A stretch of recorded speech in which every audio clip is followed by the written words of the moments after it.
No ar, Radar de Notícias. Prestação de serviços. Utilidade pública. Conosco aqui no estúdio o vereador Eduardo Barreto. Bom dia, vereador Barreto. Bom dia, Pedro. Bom dia, Thiago, a todos da equipe, a todos os guarulhenses. Para mim é uma grande honra e satisfação poder participar mais uma vez do programa. Tá certo. Primeiro eu quero falar do teu bairro, hein? O Fortaleza. Sim. Ele teve uma reclamação aí que tem cavalos soltos. Acontece isso mesmo? Acontece. O Fortaleza é um bairro com características bucólicas, né? O Fortaleza é um dos últimos bairros da nossa região, cercado por matas, e são moradores muito antigos, que têm ali a sua cultura, né? E aí tem cavalo, a gente ainda encontra porco andando na rua. Sobrevive o porquinho? Sobrevive, né? O pessoal respeita. Não é a vaca indiana, mas o porco do Fortaleza o pessoal respeita também. Então tem essas características e é muito comum por ser um bairro periférico e um bairro muito próximo de mata, e tem um histórico que tinham grandes sítios ali, então as pessoas ainda mantêm as suas culturas. Mas não são cavalos, digamos, vadios aí, são não, proprietários, né? Tem proprietário, porque às vezes o cara coloca ali no cercado, Então. E o cavalo é um bicho forte, né? Tem hora que ele estoura ali a cerca e aí vai pra rua. Vamos pedir atenção dos proprietários. Sim. Você brincava de laçar cavalo também, não? Não, Pedro, eu nunca me aproximei muito, porque eu vi alguns exemplos e eu ficava com medo. Bom, vereador Barreto surgiu no noticiário aí com uma proposta polêmica. O senhor quer resgatar os lotações, as vans, né? E os ônibus ponto a ponto. De certa maneira, é rever aquela reforma que o então secretário, o Evaldo, né? Isso. No início do governo Almeida fez em Guarulhos. Pedro, é exatamente isso. Nós podemos perceber que o atual modelo de transporte público da cidade de Guarulhos não deu certo. Por que a gente fala isso? Porque eu fui em alguns terminais, antes de defender o que a gente está colocando aqui agora, e nós podemos perceber que o usuário do transporte público da nossa cidade não está contente. Porque o modelo que nós temos hoje de sistema alimentador, que são os micro-ônibus, que passa ali pelos bairros, enche, o horário de pico, aquilo dali vira um pandemônio, Pedro. As pessoas não têm conforto, superlotado. O ônibus é pequeno? O ônibus é pequeno, porque o número de micro-ônibus que nós temos para a cidade, a oferta de ônibus é muito menor do que a demanda. E quando o passageiro consegue pegar esse ônibus, ele vai até o terminal, e ali no terminal, os grandes ônibus das empresas de ônibus, né, das grandes empresas, ficam esperando serem superlotados, porque eu não digo nem lotar, serem superlotados, para dali sair para o seu destino final. Passageiro se estressa, passageiro perde tempo, porque na maioria das vezes, Pedro, 30, 40 minutos, até 1 hora de espera para esses ônibus saírem dos terminais. Não tem horário para sair? O que vai fazer, Pedro? Porque aqui na nossa cidade são 3, 4 empresas. Eu não vou usar o termo aqui cartel, porque pode parecer pejorativo, mas vamos falar monopólio. O monopólio dessas empresas, por não ter nenhum outro tipo de transporte concorrente, como era o caso do transporte alternativo, faz o que bem entende. Então, Pedro, qualquer modelo de política pública que não esteja bom para o povo, bom para quem o utiliza, a gente tem que ter coragem, principalmente coragem, de ir para o enfrentamento, reconhecer que não deu certo e aí colocar uma nova proposta. E é isso que eu estou fazendo, Pedro. A volta das lotações, a gente coloca porque, conversando com os usuários, é quase que unissônico, Pedro, esse pedido. E foi feita uma pesquisa agora aí pela internet, onde quase 80% das pessoas são favoráveis à volta das lotações. E do ônibus ponto a ponto. E do ônibus ponto a ponto. Agora, a gente tem que pegar aquilo que deu certo, readequar para uma nova atualidade e fazer correções. Que existiam alguns excessos de velocidade, algum descumprimento de lei de trânsito por parte de motoristas de lotações naquela época, existiam. Então eu defendo o quê? Que nós possamos voltar o sistema de transporte alternativo, as lotações, porque a gente traz concorrência a essas empresas e também o ônibus ponto a ponto.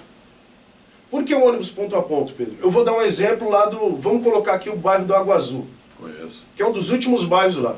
Depois o ônibus, quando saía do bairro do Água Azul, ele passava ali na entrada do Fortaleza, passava na entrada de Soberana, Lenise, passava pelo São João, Seródio, os que iam ali pelo Taboão, fazia todo aquele trajeto do Taboão, e os que iam ali pela Bela Vista do Paraíso, todo aquele trajeto do Presidente Dutra que você bem conhece.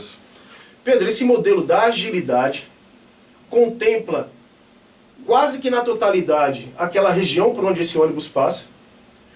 O passageiro pega ali no seu ponto final, pelo trajeto que vai passando, e já desce no seu destino final.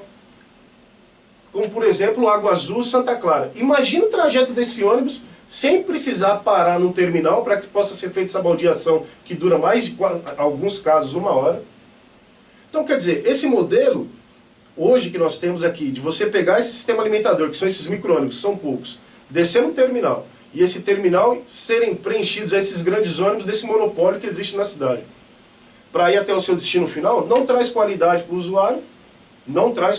usuário, e a gente vê que não deu, principalmente, agilidade para o transporte. Então tá bom para quem? Tá bom para as empresas de ônibus? Então isso foi uma herança que o atual governo recebeu, como você bem disse aqui, do antigo governo, do governo do prefeito Almeida, e eu acho que tem que ter essa coragem de ir para o enfrentamento e colocar uma proposta de novo modelo com audiências públicas, com grandes estudos. Isso iria acabar com o subsídio também, né? Pedro, tá aqui, ó. 2015, ficaram devendo, a prefeitura ficou devendo mais de 10 milhões para os alimentadores, para os permissionários, os donos de micro-ônibus. 2006 foram quase mais 7 milhões.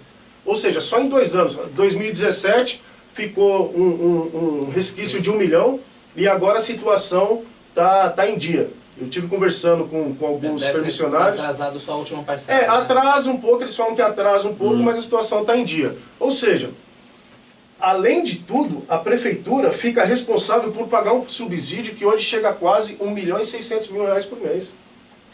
Bom para quem? Porque atrasa para o permissionário. Permissionário tem os micro-ônibus caindo aos pedaços, esses ônibus, porque o cara não tem dinheiro para ir ali investir. Então, quer dizer, é bom para quem esse modelo? E vem surgindo aí o transporte por aplicativo, né? Sim. E aliás, ontem o senhor reuniu com motoristas de Uber, é isso? Inclusive o Elandro, que esteve com você, agradeceu e mandou um abraço para você. Pedro, ontem eu tive a grata surpresa e essa bênção aí de Deus, porque eu não vou ser aqui hipócrita, eu tenho as minhas pretensões políticas, e muitas vezes, por não ter padrinho político, por não ter empresários ao lado, a gente fica se perguntando quais serão as estratégias para a gente poder aparecer mais na cidade e mostrar a maneira coerente que a gente trabalha. E aí essa bênção de Deus ontem caiu no meu colo, porque um grupo de motoristas de aplicativo vieram me procurar para tratar a respeito de um decreto feito em março pela prefeitura, que atinge diretamente os motoristas de aplicativo, e vários itens desse decreto, principalmente itens que estão ali no artigo 14 desse decreto, são itens ruins, que impactam diretamente esses motoristas. E aí vieram me procurar. Eu disse que, por ser um decreto, pouco poderia ser feito pela Câmara Municipal, porque é um ato exclusivo do Poder Executivo, é um ato do prefeito. Mas eu disse que iria abrir ali um caminho, iria abrir um canal de diálogo para que nós pudéssemos ali conversar com o prefeito e mostrar para ele que daquela maneira que o decreto foi formatado, estava ruim para a categoria. Liguei para o prefeito do meu gabinete na frente deles, eu gosto desse tipo de transparência. Graças a Deus, e aqui eu faço a menção, agradeço o prefeito por ter me atendido na hora. Prefeito Guti. Prefeito Guti. Ficamos ali quase 20 minutos conversando, e os motoristas ali com a possibilidade de expor ali os seus motivos. E aí encaminhamos uma reunião para a próxima semana, nós possamos sentar com uma comissão, conversar com o prefeito Guti, e foi de grande atitude também, uma atitude louvável do prefeito, que ele disse que se tivesse qualquer item que pudesse ser modificado, ele não via problema nenhum em fazer um novo decreto. Porque com essa globalização, com essa facilidade de informação que hoje temos, Pedro, a gente pega outros exemplos de outros lugares, até outros países, como por exemplo o caso do Uber, do 99, e percebe que cai muito bem, porque é de livre concorrência, você está trazendo ali um serviço que vai de encontro a outros serviços que já estavam estabilizados, que já eram criados, e isso é bom para o passageiro. Então por isso que nós fizemos questão de abrir esse canal de diálogo com o prefeito Guti, para que nós pudéssemos aí garantir a atividade. A ideia é boa, mas a capital, São Paulo, pôs regras. Né? Pedro, há necessidade de regras. Pedro, até mesmo os motoristas que lá estavam, quando o prefeito falava, e que eu expliquei para eles também, falava, gente, é um serviço que lidar com o público, tem que ser regulamentado. Lógico. Eles afirmavam a cabeça, balançando, dizendo que sim, e dizendo, vereador, nós queremos que seja regulamentado, porém, dentro de uma situação que nós possamos trabalhar. Entendi. Sim. Fala, Tiago. Aqui o pessoal está mandando, vereador, que assim, a frota dos micro-ônibus é nova, o problema são das empresas de ônibus, a frota dos micro-ônibus é 2017 e 2018. E aí o que estão perguntando é justamente isso, do subsídio 2015, 2016 e 2017 estão atrasados, e que pelo que eu percebi, o grande problema não são nem os alimentadores, é a empresa de ônibus. Como brigar para que faça um pagamento para eles que possam investir e continue trabalhando, inclusive voltando. O subsídio é devido pela prefeitura. Pela prefeitura. Pela prefeitura. Pela prefeitura. Então, essa conta, ela é devida pela prefeitura desde 2015. Desde 2015. Já chega aí na casa dos quase 19 milhões. Nós tínhamos 326 micro-ônibus fazendo as linhas do sistema alimentador. Hoje são um pouco mais de 280, justamente por esse aperto que esses pais e mães de família tiveram no seu orçamento. E a gente sabe que para manter um ônibus como pessoa física é complicado. O ônibus é caro a manutenção. Me permita dizer, claro. Vou falar aqui, tipo editorial. Eu me lembro muito bem, foi em 2009, começo do governo Almeida. O Almeida foi mexendo no que não precisava, que era o transporte coletivo. Então o prefeito Pietá dizia, ó, ninguém reclama de transporte coletivo em Guarulhos. Não era prioridade. Mas veio aquele secretário de transporte, o Evaldo, né? Fez uma lambança em Guarulhos, a verdade é essa. Acabou com as vans, fez lotação, fez micro-ônibus, fez baldeação. O passageiro não está feliz, a verdade é essa. E aí criou o quê? Uma despesa para a prefeitura. Criou uma despesa para a prefeitura. Infelizmente, não foi uma boa ideia, concordo com o vereador Barreto. Talvez seja o caso de repensar essa ideia, essa lambança. Né? E o secretário Evaldo, que não era um forasteiro aqui em Guarulhos, fez a lambança. A hora que ele viu a lambança, sabe o que ele fez? Se mandou. Pegou a malinha e... Se mandou. Verdade. Pedro, então, como eu disse, se dependesse da minha vontade, ou exclusiva da minha vontade, o sistema de transporte na cidade já tinha mudado. Já teria mudado. É uma discussão válida. É uma discussão válida. A gente tem que trazer isso para a população como se fosse uma consulta pública, Pedro. Porque, mais uma vez, ele afirma que da maneira que está, não está bom. E aí as pessoas ficam se apegando, quando a gente vai até algumas pessoas públicas aí, quer discutir essa ideia, ficam dizendo, mas e os terminais? Gente, os terminais, voltando ao que era antes, a gente vai implodir os terminais? Não vamos.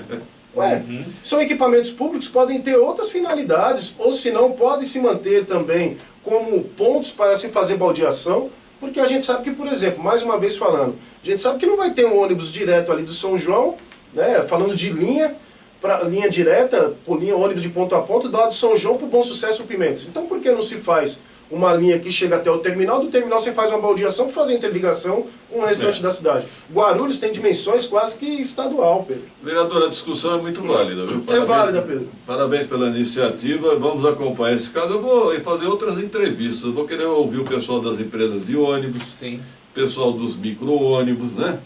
Em Guarulhos, até o alemão do transporte falou a verdade, daqui a pouco vai aparecer aplicativo de ônibus.